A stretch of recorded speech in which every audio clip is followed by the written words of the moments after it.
World Telugu federation సావరీనీర్ని launch చేయవలసిందిగా ముఖ్యమంత్రి గారిని మనవి చేసుకుంటున్నాం.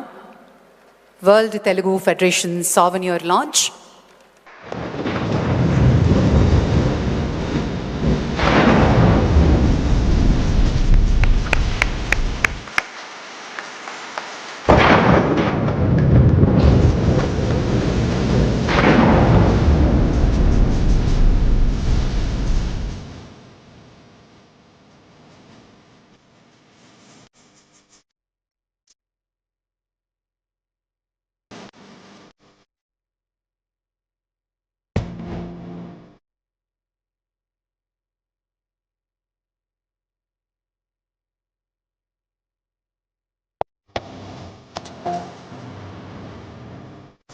Thank you sir, thank you very much. Telugu angels అనే స్టార్టప్ లోగోని ఇప్పుడు ముఖ్యమంత్రి గారు లాంచ్ చేస్తారు.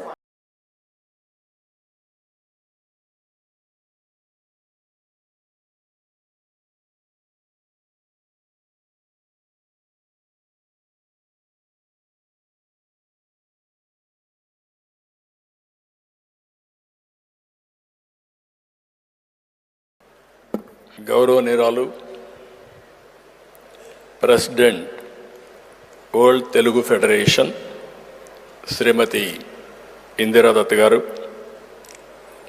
వైస్ ప్రెసిడెంట్ శ్రీ గౌరవ పార్లమెంట్ సభ్యులు శ్రీ ప్రభాకర్ రెడ్డి గారు, వైస్ ప్రెసిడెంట్ శ్రీమతి కవితా దత్ గారు, జనరల్ సెక్రటరీ శ్రీమతి శ్రీలక్ష్మి గారు, ట్రెజరర్ వెంకట్ గారు, చైర్మన్ భారత్ బయోటెక్ కృష్ణ ఎల్లా గారు, యార్లగడ్డ హరిచంద్ర ప్రసాద్ గారు, ఈరోజు సన్మాన గ్రహీతులైనటువంటి బివి మోహన్ రెడ్డి గారు, చిగురుపాటి ఉమ గారు,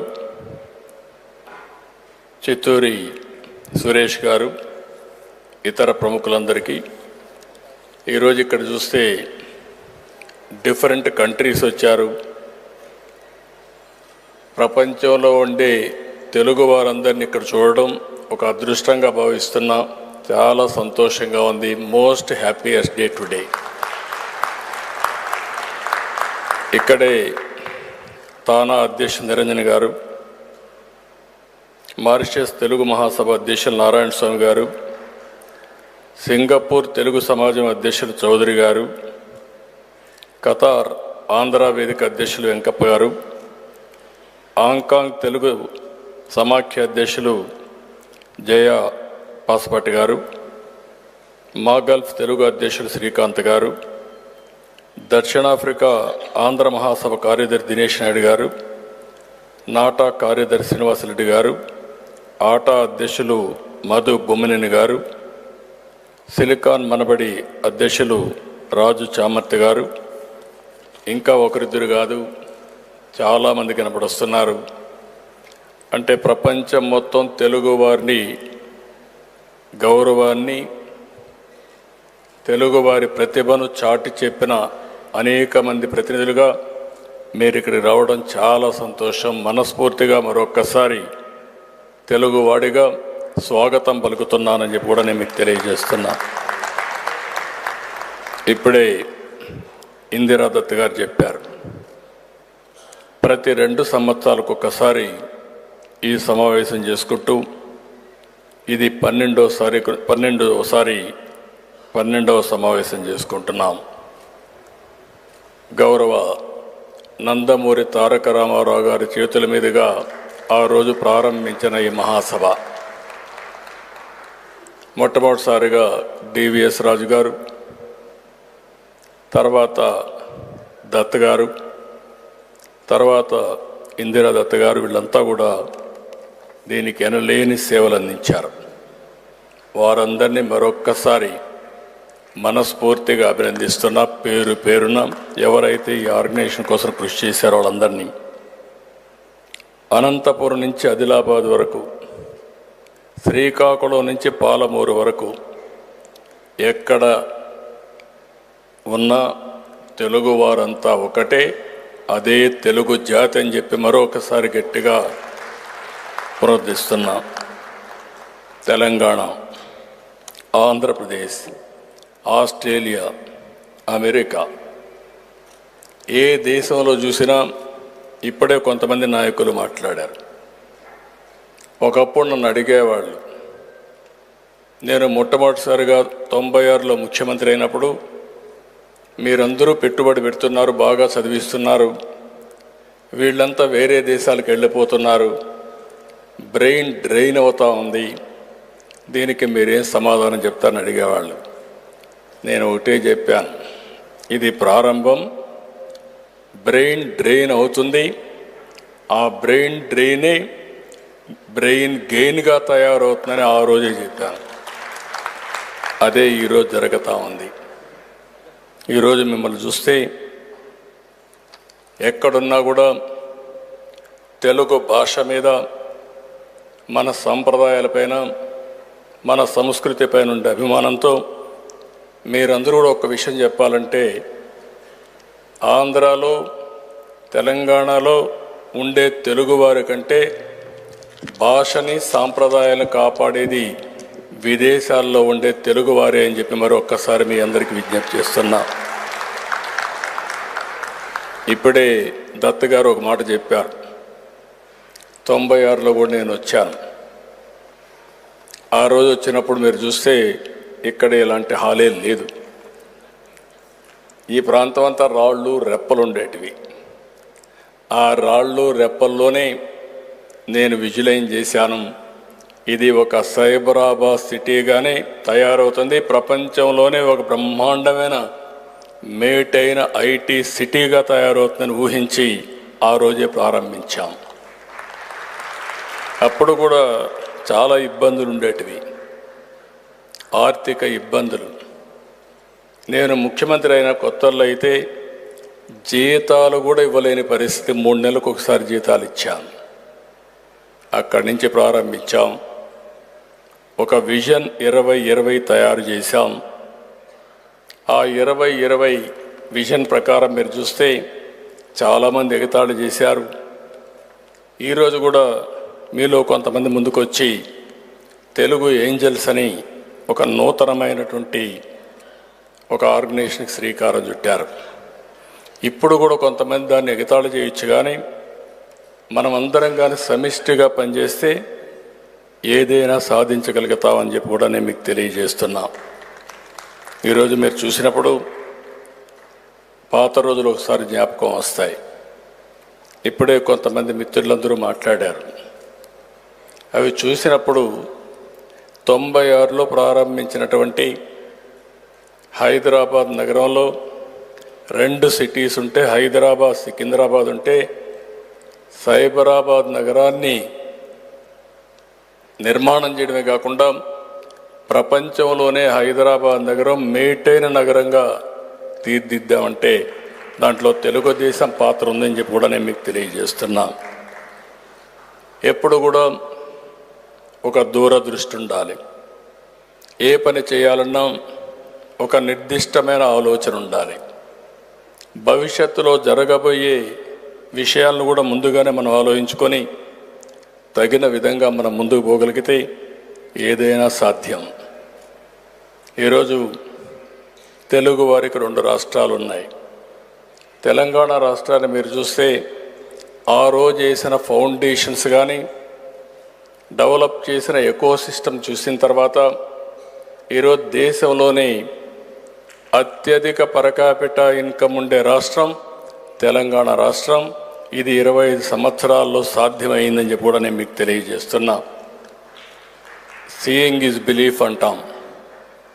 నాదేళ్ల సత్య ఇక్కడే పబ్లిక్ స్కూల్లో చదివాడు. ఫస్ట్ మైక్రోసాఫ్ట్ సెంటర్ పెడితే, డెవలప్మెంట్ సెంటర్ పెడితే ఇక్కడికి వచ్చి పనిచేశారు. అక్కడి నుంచి ఈరోజు మైక్రోసాఫ్ట్ అధినేతగా తయారయ్యాడంటే అది తెలుగు వారికి ఉండే శక్తి, తెలివితేటలని చెప్పి మరొకసారి తెలియజేస్తున్నా. అందుకని ఈరోజు మనం అందరం చూస్తున్నాం,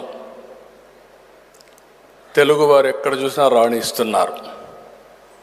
దీంట్లో కూడా మనం ఒక విషయం గుర్తుపెట్టుకోవాల్సిన అవసరం ఉంది. ఏదైతే 96లో నేను ముఖ్యమంత్రి అయ్యాను, అప్పటికే పివి నరసింహారావు గారు మన తెలుగు బిడ్డ ముఖ్యమంత్రి అయ్యి ప్రధానమంత్రి అయ్యి ఆర్థిక సంస్కరణలకు నాంది పలికారు. దేశానికి దశ దిశ చూపించిన వ్యక్తి పివి నరసింహరావు గారు. అతను కూడా ఈ తెలుగు బిడ్డ అని చెప్పి కూడా నేను మీకు తెలియజేస్తున్నా. దాన్ని అందిపుచ్చుకొని నేను ఆ రోజు సెకండ్ జనరేషన్ రిఫార్మ్స్కి శ్రీకారం చుట్టాను. ఐటీకి ప్రాధాన్యత ఇచ్చాను. చాలామంది ఎగతాళి చేశారు. ఐటీ తిండి పెడుతుందా అన్నారు. సెల్ ఫోన్లు ప్రమోట్ చేస్తే సెల్ ఫోన్లు ఏమైనా ఉపయోగమా అన్నారు. కానీ ఈరోజు చూస్తే నాలెడ్జ్ ఎకానమీలో తెలుగు జాతి ఫస్ట్ మూవర్ అడ్వాంటేజ్ తీసుకున్నాం. ఆ తర్వాత ఇండియన్స్ అంతా కూడా ముందుకొచ్చే పరిస్థితికి వచ్చారు. ఇంకొక పక్క మనకు అదృష్టం డెమోగ్రఫిక్ విండ్ ఫాల్ గెయిన్గా వచ్చింది.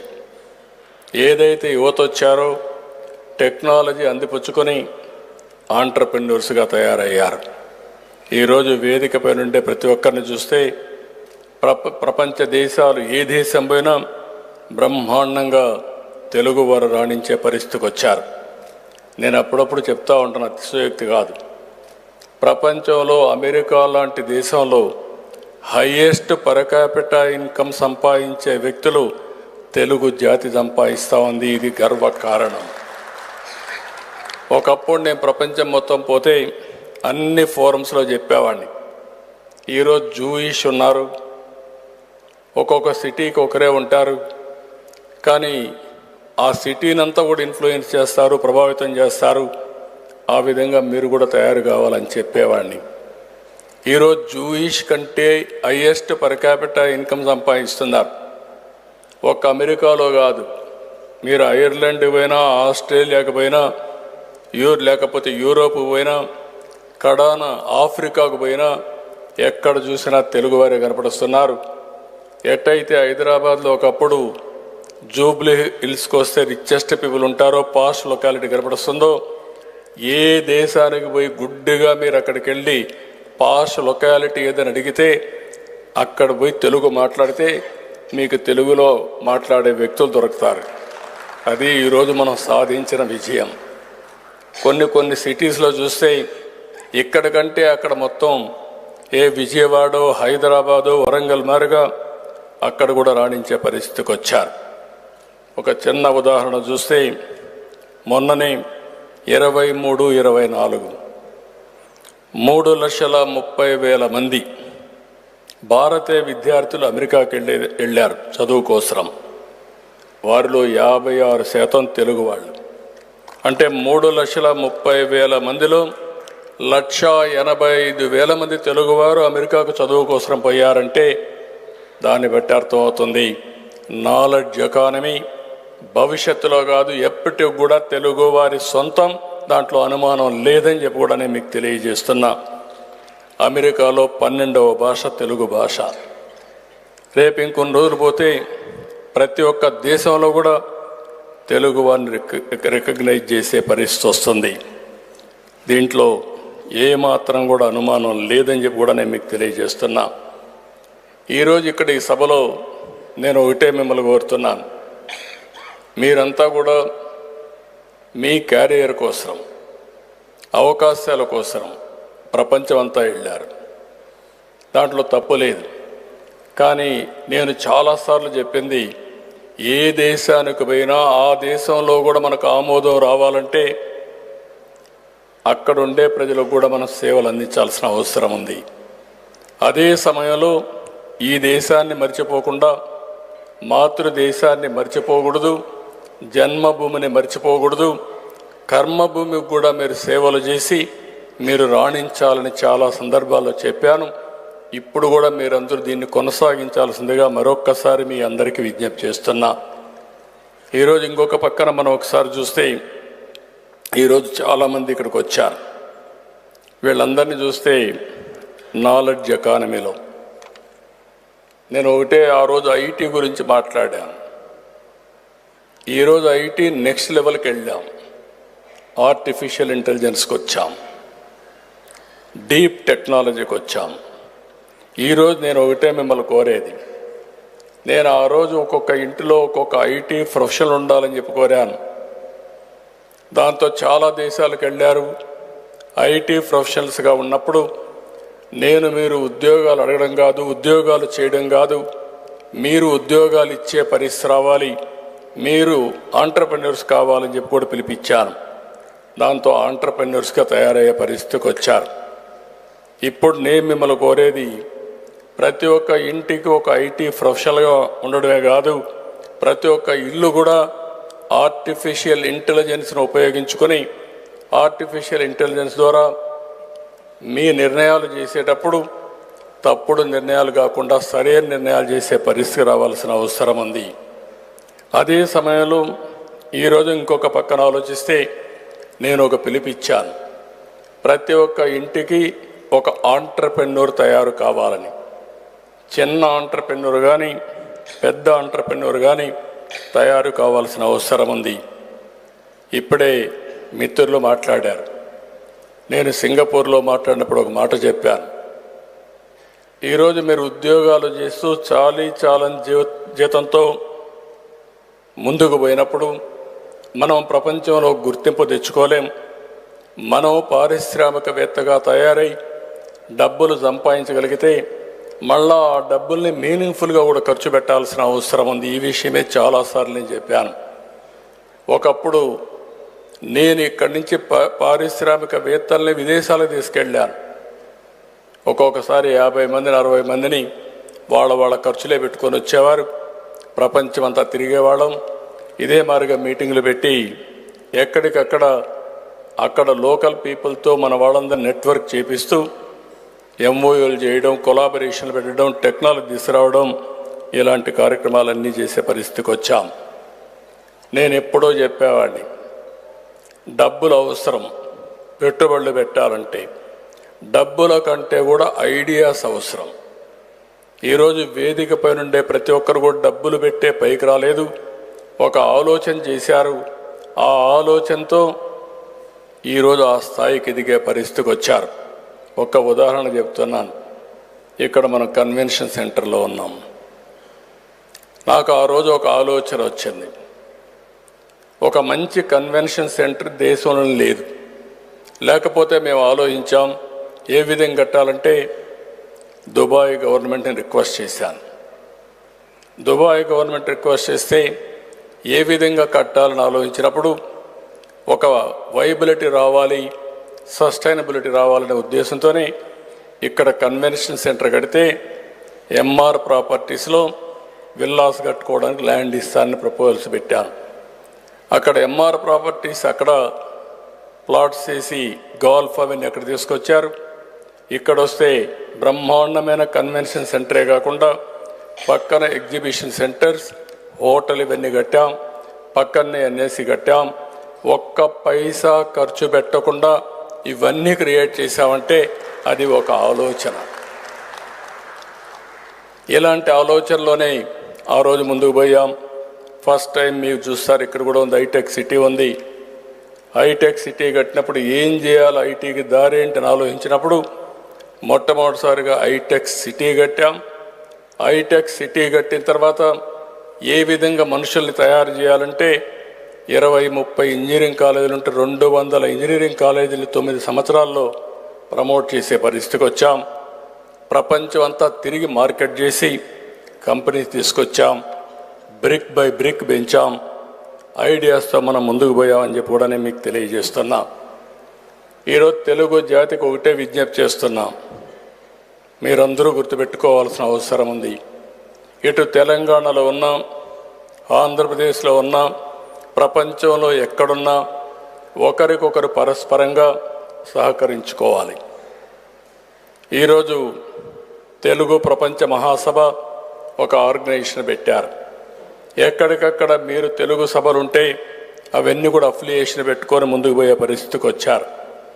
ఇది ఒక ఉదాత్తమైన ఆలోచన. అయితే ఇక్కడ మనందరం గుర్తుపెట్టుకోవాల్సింది, మనం చేసేటప్పుడు నేను ఇంత మునుపు కూడా ఒకసారి ఆలోచించాను, ప్రపంచంలో ఉండే తెలుగు వారందరి కోసం ఏ దేశాల్లో ఎలాంటి అవకాశాలు ఉన్నాయో అవన్నీ కూడా తయారు చేసి ఒక కన్సల్టెంట్ పెట్టి ఒక విజన్ తయారు చేసి ఆ అవకాశాలు మీకు ఇవ్వాలని ఆ రోజు ముఖ్యమంత్రిగా ఆలోచించాను. కొంతవరకు అయింది. కానీ ఈరోజు మీ అందరికీ ఒకటే విజ్ఞప్తి చేస్తున్నా, 2020 విజన్ మీరు చూశారు. ఈరోజు హైదరాబాద్ నగరాన్ని ఈరోజు 2047 తయారు చేశాం. ప్రధానమంత్రి గారు నరేంద్ర మోడీ గారు 2047కి వికసిత్ భారత్గా ఉండాలని విజన్ 2047 తయారు చేశారు. నాకు ఏమాత్రం అనుమానం లేదు, 2047కి భారతదేశం ప్రపంచంలోనే నెంబర్ 1 కానీ నెంబర్ 2 స్థానంలో ఉంటాం. దీంట్లో ఎవ్వరికి ఎలాంటి అనుమానమే అవసరం లేదు. దానికి కూడా కారణాలు చూస్తే, ఫస్ట్ మూవర్ టెక్నాలజీలో మనం అడ్వాంటేజ్ తీసుకున్నాం. డెమోగ్రఫిక్ డివిడెంట్ ఒక అడ్వాంటేజ్గా వచ్చింది. ఆంటర్ప్రెన్యూర్ స్కిల్స్ మనకు అబ్బాయి. ఈ 3 కూడా డెడ్లీ కాంబినేషన్. ప్రధానమంత్రి గారు 2047 వికసిత భారత్ కోసం చేస్తే, నేను స్వర్ణాంధ్రప్రదేశ్ 2047 తయారు చేశాను. ఇందులో కూడా నేను ఒక 10 ప్రిన్సిపల్స్ పెట్టాను. మీరందరూ రిక్వెస్ట్ చేస్తున్నా, ఈరోజు మీరు కూడా అందరం కలిసి చేయాల్సిన అవసరం ఉంది. మీరు ఎక్కడున్నా, ఈరోజు ఇంత మునిపే నేను ఒక మాట చెప్పాను. ఒకప్పుడు అమెరికాలో ఉంటే ఇండియాలో మనం మాట్లాడాలంటే అవకాశాలు ఉండేటివి కాదు. ఈరోజు ప్రపంచం అంతా కూడా గ్లోబల్ విలేజ్గా తయారైంది. నేను అందుకే పిలిపించాను, think globally, act globally, location is not the constraint. ఎక్కడున్నా మీకు తెలివితేటలుంటే అక్కడి నుంచే కంపెనీ స్టార్ట్ చేయొచ్చు, ప్రపంచాన్ని శాసించే శక్తి ఉంటుందని చెప్పి ఎప్పుడో చెప్పాను. ఇప్పుడు ఇక్కడే ర్యాపిడో ఉన్నాడు. ఒక ఆలోచన, ఒక చిన్న ఆలోచన ఈరోజు కోటీశ్వరుడు అయ్యాడు. అంటే మోటార్ బైకులన్నీ కూడా 2 వీలర్స్ అన్నీ యాప్లో తీసుకొచ్చి సర్వీస్ ప్రొవైడ్ చేశాడు, లీడర్షిప్ ప్రొవైడ్ చేస్తున్నాడు. బ్రహ్మాండంగా ముందుకు పోయే పరిస్థితికి వచ్చారు. ఇప్పుడే ఒక అమ్మాయి, సుందరని అమ్మాయి అయితే work from home, work stations, working space. It is ఒక ఆలోచన తీసుకొని ఇప్పుడు 35,000 మందికి ఉద్యోగాలు ప్రొవైడ్ చేయగలిగింది. నేను మొన్న చెప్పాను, నువ్వు ఆంధ్రప్రదేశ్కి రావాల్సిన అవసరం ఉంది, జన్మభూమి రుణం తీర్చుకోవాల్సిన అవసరం ఉంది, మీరు అక్కడ పుట్టారు, అక్కడ కూడా చేయాలని ఒక 5,000 మందికి ఉద్యోగాలు ఇచ్చేదానికి సిద్ధపడతా ఉంది వర్కింగ్ స్పేస్లో. అంటే ఈరోజు మనకు ఒక విషయం మీరు గుర్తుపెట్టుకోవాల్సిన అవసరం ఉంది. వర్చువల్, ఫిజికల్ వర్కింగ్ అనేది రియాలిటీ. ఫ్లెక్సిబుల్ వర్కింగ్ వచ్చేసింది. మీకు ఇష్టం వచ్చినప్పుడు మీరు పని చేయొచ్చు, నాకు అవసరమైతే నేను పని తీసుకుంటా. ఇంకొక పక్క ఫిజికల్గా చేయాలంటే ఒకప్పుడు రోజంతా పని చేసేవాళ్ళం, ఇప్పుడు అవర్లీ బేసిస్ వచ్చింది. డ్రైవర్ అవరా, 2 అవర్సా, లేకుంటే డ్రాప్ ఇవన్నీ వచ్చేసే పరిస్థితికి వచ్చాయి. ఇంకొక పక్క ఎలక్ట్రీషియన్ కానీ, ఫిట్టర్ కానీ, బ్లూ కాలర్డ్ ఎంప్లాయీస్ అంతా కూడా యాప్ చూసుకొని ఎవరికి అవసరమైతే పనిచేసే పరిస్థితికి వచ్చేసారు. ఇలాంటి వినూత్నమైన ఆలోచనలు వచ్చాయి. ఇంకా టెక్నాలజీలో ఇంకా అనేకమైన ఆలోచనలు వచ్చే పరిస్థితికి వస్తాయి.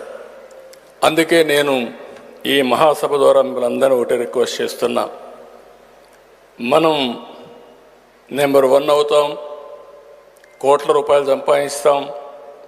కొంతమంది అయితే బిలియనర్ అంటే ఈజీగా చెప్పేస్తున్నారు. కొన్ని రోజులు పోయిన తర్వాత చాలామంది మాట్లాడితే ఏం చేస్తున్నామంటే, అమెరికాకు పోయాను, కంపెనీలు పెట్టాను, చైన్ ఆఫ్ కంపెనీస్ పెట్టాను, ఈరోజు నెట్వర్త్ ఎంత ఉందంటే 2 బిలియన్, 3 బిలియన్, 5 బిలియన్ మాట్లాడే పరిస్థితికి వచ్చారు.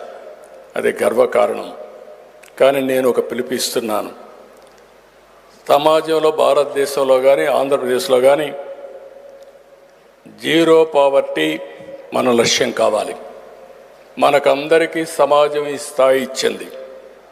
నేను రాజకీయాల్లో రావచ్చు, మీరు ఇండస్ట్రీలో ఉండొచ్చు, ఇంకొకరు ఒక అకాడమిషియన్గా ఉండొచ్చు, లేకుంటే ఎల్లా కృష్ణ గారికి కలిసి వచ్చి ప్రపంచానికే కోవిడ్ వ్యాక్సిన్ తయారు చేశాడు. అంటే దిస్ ఇస్ 1 ఎగ్జాంపుల్. ఆ రోజు నేను బయోటెక్నాలజీ గురించి మాట్లాడితే నాకు ఒక ఎల్లా కృష్ణనే కనపడేవాడు అప్పట్లో. కంపెనీలు ఉండేటివి కాదు, 2-3 కంపెనీలే ఉండేటివి. అలాంటిది ఆ రోజుల్లో నేను బయోటెక్నాలజీ ఆలోచించి జనాం వ్యాలీ ప్రారంభిస్తే అందులో కంపెనీ పెట్టి ఈరోజు ప్రపంచానికి మన ప్రధానమంత్రి నరేంద్ర మోడీ గారు 90 దేశాలకు కోవిడ్ వ్యాక్సిన్ ఇచ్చాడంటే అది హైదరాబాద్లో తయారు చేసిన వ్యాక్సిన్. అది తయారు చేసిన తెలుగువాడు కావడం, తెలుగు బిడ్డ కావడం, హైదరాబాద్ నుంచి తయారు కావడం మనందరి అదృష్టం అని చెప్పి కూడా నేను మీకు తెలియజేస్తున్నా. అందుకే ఈ జీరో పావర్టీ మీద శ్రద్ధ పెట్టాలి. నేను ఒకప్పుడు P3 పబ్లిక్ ప్రైవేట్ పార్ట్నర్షిప్, ఈరోజు ఏ కాలేజీ పెట్టినా పీపీపీ, లేకపోతే ఈరోజు ఒక రోడ్ వేసినా, లేకపోతే ఒక టెలికాం వచ్చినా, ఇవన్నీ కూడా ఒక ఎయిర్పోర్ట్ వచ్చినా, ఒక పోర్ట్ వచ్చినా, ఇన్ఫ్రాస్ట్రక్చర్ మొత్తం పబ్లిక్ ప్రైవేట్ పార్ట్నర్షిప్లో వచ్చాయి. కానీ దీంట్లో కొంతమంది కోట్ల రూపాయలు సంపాదించారు, ధనవంతులయ్యారు. కానీ రిలేటివ్గా పేదవాడుగానే మిగిలిపోతున్నాడు. అందుకే మనం అందరం ఆలోచించాల్సిన అవసరం ఉంది. జీరో పావర్టీ ఉండాలంటే పబ్లిక్ ప్రైవేట్ పీపుల్ పార్ట్నర్షిప్ అవసరం. మీరున్నారు, మీరందరూ గుర్తుపెట్టుకోవాల్సింది, ఒక వ్యక్తి మీకు నచ్చిన వ్యక్తుల్ని ఒక 5 కుటుంబాలను 10 కుటుంబాలను తీసుకొని వాళ్ళని మీతో సమానంగా కాకపోయినా మీ వెనకను నడిపించగలిగితే అదే నిజమైన సమాజం, అదే నిజమైన సేవ అని చెప్పి కూడా నేను మీకు తెలియజేస్తున్నా. అందుకే నేను ఒక పిలుపిచ్చాను. Top 10% of people, high net worth top 10 ఎవరైతే ఉన్నారో వాళ్ళంతా బాటమ్ 10 or 20%ని అడాప్ట్ చేసుకోవాలి, మెంటరింగ్ చేయాలి. ఇప్పుడే ఇక్కడ మాట్లాడినప్పుడు మన వాళ్ళు మాట్లాడారు తెలుగు ఏంజల్స్ కింద. తెలుగు ఏంజల్స్లో ఫండ్స్ మొబిలైజ్ చేస్తాం, వెంచర్ క్యాపిటల్ మొబిలైజ్ చేస్తాం, మెంటరింగ్ చేస్తాం. ఎవరైతే ఉత్సాహంగా ముందుకొచ్చే పారిశ్రామికవేత్తలకి చేయూతనిస్తామని మాట్లాడారు. అదేవిధంగా ఎవరైతే పేదవాళ్ళు ఉన్నారో అలాంటి వారికి చేయూతనిచ్చి వాళ్ళని పైకి తీసుకురాగలిగితే భారతదేశం అంత గొప్ప దేశం ప్రపంచంలో ఎక్కడా ఉండదని చెప్పి కూడా నేను మీకు తెలియజేస్తున్నా. రెండోది ఉద్యోగాలు. ప్రతి ఒక్కరూ గుర్తుపెట్టుకోవాల్సిన అవసరం ఉంది. ఎక్కడున్నా మీరు రండి, మీరు కంపెనీలు పెట్టండి, మేము మీకు సహకరిస్తాం, ఉపాధి కల్పించండి, టెక్నాలజీ నాలెడ్జ్ని తీసుకొచ్చి మనం ముందుకు పోవాల్సిన అవసరం ఉంది. మూడోది పాపులేషన్ మేనేజ్మెంట్. నేను కొత్తగా మాట్లాడుతున్నాను. ఎందుకు ఈ విషయం మాట్లాడుతున్నానంటే ఈరోజు దక్షిణ భారతదేశం మొత్తం జనాభా తగ్గిపోతూ ఉంది. ఈరోజు ఆంధ్రప్రదేశ్ జనాభా 1.5% గ్రోత్ రేట్, దక్షిణ కొరియా 0.7%. ఇప్పటికే జపాన్ కానీ, చైనా కానీ, యూరోప్ కానీ అన్ని అగ్రదేశాలు కూడా జనాభా తగ్గిపోయి ఏజింగ్ ప్రాబ్లంతో సతమతం అవుతున్నారు. ఈరోజు జపాన్ లాంటి దేశం ఇండియా నుంచి మనుషులు పంపించమని కోరే పరిస్థితికి వచ్చారు. జర్మనీ లాంటి దేశం ఇండియన్స్ కోసం చూసే పరిస్థితికి వచ్చారు. ఇది చూసినప్పుడు ఈ అడ్వాంటేజ్ మనకు 2047 వరకు ఉంటుంది. 2047 తర్వాత మన దేశం కూడా ఓల్డేజ్ ప్రాబ్లం వస్తుంది, ఏజింగ్ ప్రాబ్లం వస్తుంది. అయితే 2047 కాదు, 100 సంవత్సరాలు ప్రపంచానికి సేవలు అందించాలంటే మనం జనాభా విషయంలో జాగ్రత్త పడగలిగితే ప్రపంచాన్ని పరిపాలించే శక్తి ఒక్క భారతదేశానికే ఉంటుందని చెప్పి కూడా నేను మీకు తెలియజేస్తున్నా. ఇది అతిశయోక్తి కాదు. ఇది ఇప్పుడు చేయలేకపోతే ఎప్పుడూ చేయలేం. అందుకనే చదువుకి, సంపదకి, జనాభాకి కాన్ఫ్లిక్ట్ ఉంటుంది. నేను చాలాసార్లు ఐటీ ఉద్యోగాలు మన పిల్లలకు రావాలని చెప్పి నేను చాలా ఆశపడ్డాను. అందరికీ ఉద్యోగాలు వచ్చిన తర్వాత వాళ్ళలో ఒక ఆలోచన వచ్చింది, భార్య భర్త IT professionals, double income, no kids, let us enjoy. కొత్త థియరీ ప్రమోట్ చేశారు. దీంతో ఏమవుతుందో మనం గుర్తుపెట్టుకోవాల్సిన అవసరం. అందరూ అదే విధంగా ఆలోచిస్తే ఇంకా మనం కూడా పుట్టేవాళ్ళం కాదు.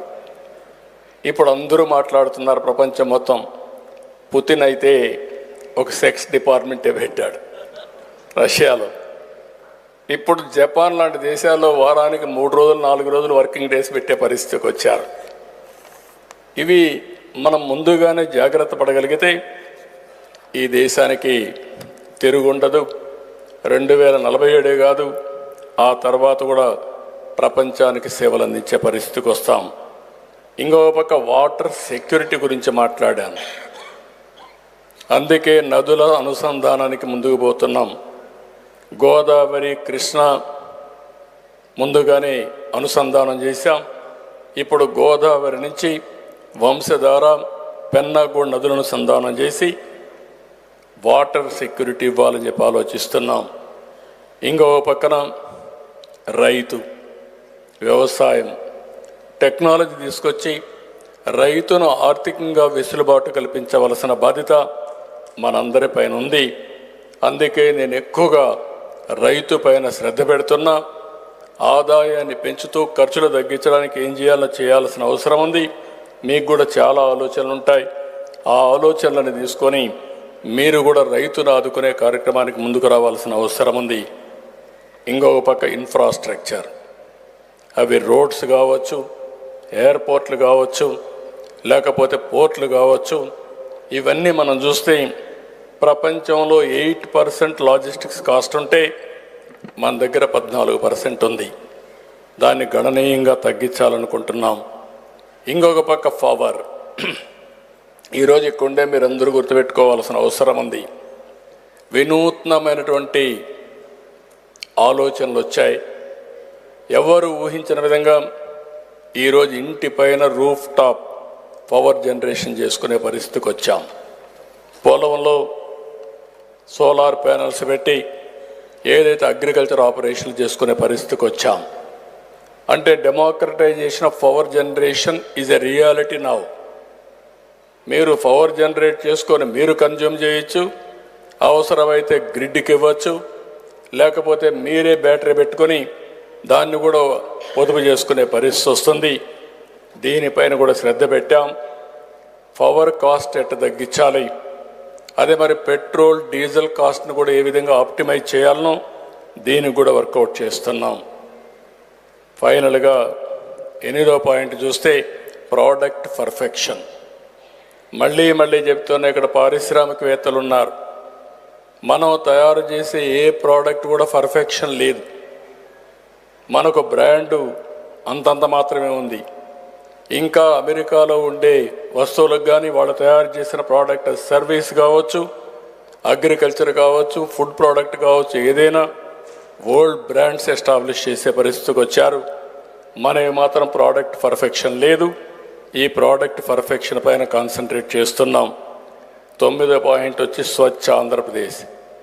నేను ఎప్పుడో మీరు చూస్తే సింగపూర్లో క్లీనింగ్ చూసిన తర్వాత హైదరాబాద్లో మొట్టమొదటిసారిగా నైట్ టైం క్లీనింగ్ ఆపరేషన్ పెట్టింది ఆ రోజుట్లో తెలుగుదేశం ప్రభుత్వం. మళ్ళీ భారతదేశంలో స్వచ్ఛ భారత్ రిపోర్ట్ ఇవ్వడానికి ప్రధానమంత్రి నరేంద్ర మోడీ గారు నన్ను చైర్మన్గా ముఖ్యమంత్రుల కమిటీ వేస్తే రిపోర్ట్ కూడా ఇచ్చాం. స్వచ్ఛ ఆంధ్రప్రదేశ్ ఒక ప్రాపగండాగా, ఒక ఉద్యమంగా తీసుకుపోయి ఒక స్వచ్ఛమైన రాష్ట్రంగా తయారు చేయగలిగితే అక్కడి నుంచి అనేక విధాలుగా ఉపయోగపడుతుంది. దీనికి పోతున్నాం. లాస్ట్ వచ్చి డీప్ టెక్. నేను ఇక్కడ విషయంలో మీ అందరినీ కోరుతున్నా, భవిష్యత్తులో డీప్ టెక్ అనేది in all walks of life is a reality. Data అంతా క్లౌడ్లో ఉంది. డ్రోన్స్ వచ్చాయి, సీసీటీవీ కెమెరాలు వచ్చాయి, ఐఓటీలు వచ్చాయి, లేకపోతే మీ సెల్ ఫోన్లు ఉన్నాయి, లేకపోతే సెటిలైట్ డేటా వచ్చింది. రియల్ టైంలో డేటా కలెక్ట్ చేసి అదే మరిగా హిస్టారికల్ డేటా కోఆర్డినేట్ చేసి ఆర్టిఫిషియల్ ఇంటెలిజెన్స్ ద్వారా లేకుంటే క్వాంటమ్ కంప్యూటింగ్ ద్వారా మీరు ముందుకు పోగలిగితే ఏదైనా సాధ్యం. మేము ఈ సంవత్సరం నుంచే వాట్సాప్ గవర్నెన్స్ కూడా తయారు చేశాం. 150 సర్వీసులు ఆఫీస్కి వచ్చే పని లేకుండా నేరుగా డౌన్లోడ్ చేసుకునే విధంగా ప్రజల సర్వీసులు ఒక మెసేజ్ వాళ్ళు పెడితే తిరిగి వాళ్ళకు రిప్లై ఇచ్చే విధంగా ఈరోజు ముందుకు పోయే పరిస్థితికి వచ్చాం. ఇలాంటి చాలా చేశాం. నేను మిమ్మల్ని అందరినీ ఒకటే కోరుతున్నా, మీరు కూడా ఆలోచించండి. ఆంధ్రప్రదేశ్లో జరిగే ఈ అభివృద్ధి ఉద్యమంలో మీరు ఏ విధంగా భాగస్వాములు అవుతారు. నేను I'm requesting all of you partners in progress. మీరు కూడా వ్యాపారాలు చేయండి, నేను వద్దనడం లేదు. కానీ ఆంధ్రప్రదేశ్ అనేది ఒక ప్రూఫ్ ఆఫ్ కాన్సెప్ట్కి మీకు ఉపయోగపడుతుంది. మీకు ఎలాంటి ఆలోచనలు ఉన్నా ఆ ఆలోచనలు తీసుకురండి. అది ఉపయోగపడితే ముందుగా అది ఆంధ్రప్రదేశ్లో ఉపయోగిస్తాం. ఆ తర్వాత మేము ప్రూఫ్ ఆఫ్ కాన్సెప్ట్ మీకు ఇస్తాం. దాన్ని తీసుకొని మీ నాయకత్వ లక్షణాలు బట్టి మీరు నేషనల్ లెవెల్లో పోతారా, ఇంటర్నేషనల్ లెవెల్లో పోతారా, అది మీ తెలివితేటలపైన ఆధారపడుతుంది, మీ నాయకత్వం పైన ఆధారపడుతుంది. దానికి మేము సిద్ధంగా ఉన్నామని చెప్పి కూడా నేను మీకు తెలియజేస్తున్నా. ఈరోజు ఇక్కడ అందరూ ఉన్నామంటే తెలుగు వారికి ప్రపంచంలో మొట్టమొదటిసారిగా గుర్తింపు తెచ్చిన ఏకైక వ్యక్తి నందమూరి తారక రామారావు గారు. అంత మునుపు మదరాసి అని పిలిచే పరిస్థితి నుంచి ఏదో ఆ రోజు ఎన్టీ రామారావు గారు చూపించిన చొరవ వల్ల తెలుగు వారి ఆత్మగౌరవం ప్రపంచం అంతా కూడా ఇనుమడించే పరిస్థితికి వచ్చింది. అదే సమయంలో పొట్టి శ్రీరాములు కూడా గుర్తుపెట్టుకోవాల్సిన అవసరం ఉంది. ఆయన చేసిన త్యాగాలు ఎన్టీ రామారావు గారు చూశారు. ఎందుకంటే ఆయన ఆత్మార్పణ చేసి 58 రోజులు నీళ్లు కూడా దాక్కుండా ఉద్యమం చేసి ప్రాణత్యాగం చేసిన తర్వాతనే ఆంధ్రప్రదేశ్ రాష్ట్రం వచ్చింది. ఆ రాష్ట్రమే భాషా ప్రయుక్త రాష్ట్రాలకు నాంది పలికింది. అలాంటి వ్యక్తిని కూడా ఇలాంటి మహాసభల్లో గుర్తుపెట్టుకోవాలని చెప్పి మీ అందరినీ కోరుకుంటున్నా. ఇంకొక పక్కన ఈరోజు ఇక్కడ చూస్తే వరల్డ్ తెలుగు ఫెడరేషన్ 50 దేశాలకు పైగా 90 అసోసియేషన్ని అఫిలియేట్ చేశారు. నేను ఒకటే మీ అందరినీ కోరుతున్నా, ఎక్కడ కల్చరల్ అసోసియేషన్ ఉన్నా, ఎకనామిక్ అసోసియేషన్స్ ఉన్నా, లేకుంటే ఆ దేశంలో ఆర్గనైజేషన్స్ ఉన్నా, ఇవన్నీ కూడా కలిసి మనం ఆర్గనైజ్ చేసుకోవాల్సిన అవసరం ఉంది. వరల్డ్ తెలుగు ఫెడరేషన్ ద్వారా విశాఖపట్నంలో తెలుగు మ్యూజియం ఏర్పాటు చేశారు. నేనే 2015లో 10 కోట్ల రూపాయలు ఖర్చు పెట్టి చేశారు. ఇందిరాదత్ గారిని మనస్ఫూర్తిగా అభినందిస్తూ దానికి ఏం కావాలో అన్ని సహాయ సహకారాలు చేసి ఒక కల్చరల్ సెంటర్గా చేయడానికి అన్ని విధాలా చేస్తామని చెప్పి కూడా నేను మీకు తెలియజేస్తున్నాను. ఇది కాకుండా ఇంకొక పక్కన మనం ఒకసారి చూస్తే ఈరోజు ఇక్కడ చాలామందిని మనం గుర్తు చేసుకుంటున్నాం. తెలుగు భాషకు శ్రద్ధ పెట్టినటువంటి గిడుగు రామ్మూర్తి గారిని, అదే మరిగా రామోజీరావు లాంటి పెద్దలందరినీ మనం ఒకసారి స్మరించుకోవాల్సిన అవసరం ఉంది. వీళ్ళందరూ కూడా భాష కోసం ఎంతో కష్టపడ్డారు. ఇంకొక పక్కన తెలుగు జాతి రాజకీయాల్లో మీరు చూస్తే అటు నీలం సంజీవిరెడ్డి గారు కానీ, పివి నరసింహరావు గారు కానీ, లోకసభ స్పీకర్గా బాలయోగి గారు కానీ, ఉపరాష్ట్రపతిగా వెంకయ్యనాయుడు గారు, సుప్రీంకోర్టు ప్రధాన న్యాయమూర్తులుగా కోకా సుబ్బారావు గారు, అదే సమయంలో ఇటీవల జస్టిస్ రమణ గారు, ఇలా చాలామంది ఉన్నతమైన పదవుల్లో తెలుగువారు రాణించారు. ఈరోజు తెలుగువారిని మనం ఒకసారి చూస్తే అన్ని రంగాలలో దూసుకుపోయే పరిస్థితికి వచ్చారు. కరణం మల్లేశ్వరితో ప్రారంభమైనటువంటి స్పోర్ట్స్లో పుల్లెల గోపీచంద్, ద్రోణవల్లి హారిక, పివి సింధు, వివిఎస్ లక్ష్మణ్, పెండ్యాల హరికృష్ణ, కోనేరు హంపి, వెంకటపతి రాజు, మొన్ననే సెంచరీ కొట్టిన నితీష్ కుమార్ రెడ్డి వరకు ఎంతోమంది క్రీడాకారులు బ్రహ్మాండంగా రాణించే పరిస్థితికి వచ్చారు. ఇంకో పక్క మొన్నటి వరకు చెన్నైలో ఉన్న ఇండస్ట్రీని ఆ రోజు మేమందరం కష్టపడి హైదరాబాద్కు రావాలని ఫిల్మ్ ఇండస్ట్రీ కోసం ప్రయత్నాలు చేశాం.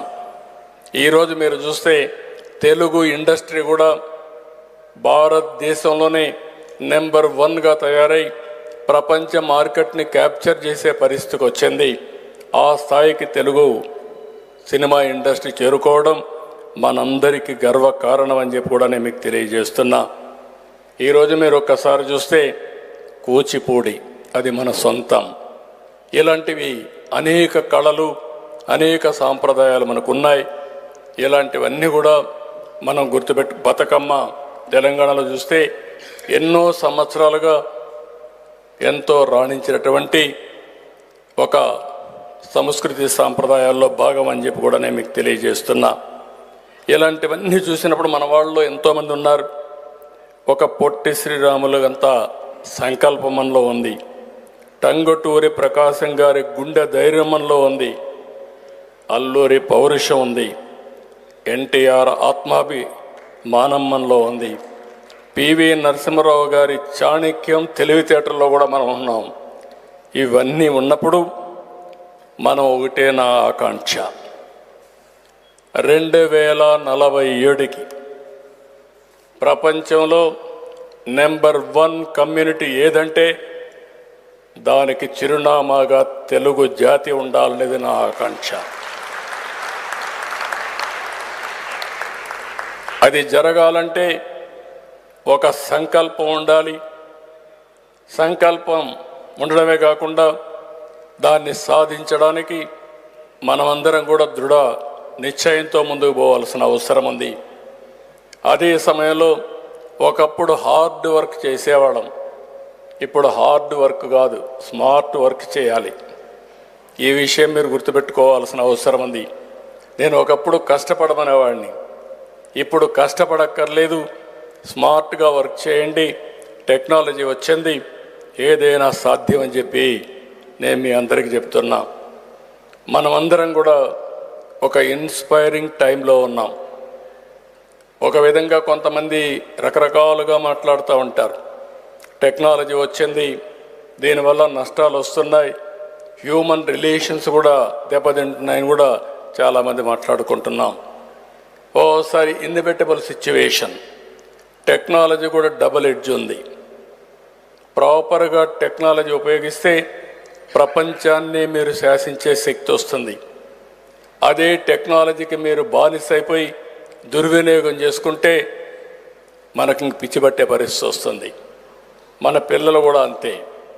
అందుకే నేను మీకు అందరికీ చెప్తున్నా, ఇలాంటి సమయంలో వరల్డ్ తెలుగు మహాసభ ఇక్కడ పెట్టడం ఎంతో అదృష్టంగా నేను భావిస్తూ, మళ్ళీ నేను ఒకటే మిమ్మల్ని కోరుతున్నా, ప్రతి 2 సంవత్సరాల్లో మిమ్మల్ని వాచ్ చేస్తా, ప్రతిరోజు వాచ్ చేస్తా. భగవంతుడు నాకు ఎంత శక్తి ఇస్తే అంత శక్తిని ఉపయోగించి తెలుగు జాతిని నెంబర్ 1గా తయారు చేయడానికి ఏమేం చేయాలో అవన్నీ చేస్తా. మిమ్మల్ందరినీ నెట్వర్క్ చేస్తా. నాకు ఏ ఆలోచన లేదు, తెలుగు జాతి అంతా ఒకటే, మనకు విభేదాలు లేవు, అందరం కలిసి సమైక్యంగా కలెక్టివ్గా ముందుకు పోయి అన్ని విషయాల్లో దూసుకుపోవాలని చెప్పి కోరుకుంటూ, అన్ని రంగాల్లో రాణించాలని కోరుకుంటూ, ఇలాంటి మహాసభల వల్ల మనలో ఉండే ఆలోచనని మళ్ళీ మనం రీకన్ఫర్మ్ చేసుకొని అసర్టైన్గా ముందుకు పోయే పరిస్థితి వస్తుంది. ఇది మంచి కార్యక్రమం. పెద్దలు ప్రారంభించిన కార్యక్రమానికి ఇందిరా దత్ గారు చాలా ఓపికగా ఈ యొక్క ఆర్గనైజేషన్ తీసుకొచ్చారు. వారిని అందరూ కూడా గట్టిగా చప్పట్లు కొట్టి మనస్ఫూర్తిగా అభినందిస్తే, ఏదైనా ఒక మంచి కార్యక్రమం చేసినప్పుడు శ్రమ ఉంటుంది, కష్టాలు ఉంటాయి. కానీ కన్సిస్టెంట్గా ఎవరైతే ఒక సంకల్పాన్ని ముందు తీసుకుపోతారో వారికి ఎప్పుడు చరిత్రలో చోటు ఉంటుంది. అలాంటి మంచి కార్యక్రమాన్ని చేపట్టిన ఇందిరా దత్ గారిని మనస్ఫూర్తిగా అభినందిస్తూ, మరొకసారి మిమ్మల్ని చూస్తే చాలా ఆనందంగా ఉంది, నమ్మకం కూడా ఉంది. ఈరోజు సీయింగ్ ఈజ్ బిలీఫ్. 25 ఏళ్లకు మునుపు 96 కంటే ముందు హైదరాబాద్ ఎట్టుందో ఆలోచించుకొని, ఈరోజు హైదరాబాద్ ఏ విధంగా ఉందో ఒకసారి చూసుకొని, నేను చెప్పే 2047 సాధ్యమా అసాధ్యమా మీరే ఊహించుకొని తగిన నిర్ణయం తీసుకోవాల్సిందిగా మరొక్కసారి మిమ్మల్ని అందరినీ కోరుకుంటూ ఈ అవకాశాన్ని ఇచ్చిన మీ అందరికీ పేరు పేరున మనస్ఫూర్తిగా ధన్యవాదాలు, నమస్కారాలు. జై హింద్.